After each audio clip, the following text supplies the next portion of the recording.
wadde nga ddamu mpulira abaanoonya byakutwala naye mbadde nsaba mbaddiremu nti nze Evan njagala nnyo Mauricia era ku nsi ya Katonda ekimu ku bintu ebisinga okunsanyusa nti nze ne mukyala wange twagalananga mikono anti buli gumu gunaasya gunne waagwo tulokalire nkunyumize ezimu ku nsonga lwaki ŋŋamba nti amutwaire Mauricia ye mukyala asinga obulungi ku nsi ya Katonda gwe nali ndabye nze gw'olaba ntambudde bifo bingi byentuuseemu naye ku nsi kuno siwoomerwangako nga mukyala ono bw'afumba n'empoomerwa.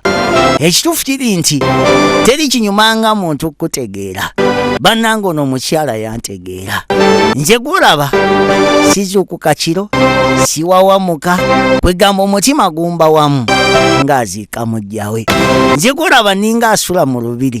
lwaki lwakuba nti nina omukyala asinga mu basinga nze gw'olaba ninga akumibwa abajasa olukumi ninga olowooza lwaki ntu kimu kyokka nti nina omukyala asinga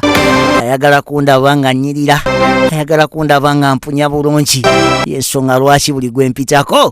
yeebuuza engeri gye nkikolamu. Happy birthday my wife, happy birthday eri omukyala nsingira abakyala simanyi na kumanya naye okuleka nga ngudde eddalo nze sirisiya muntu yenna kubanga sisuubira kufuna kunsingira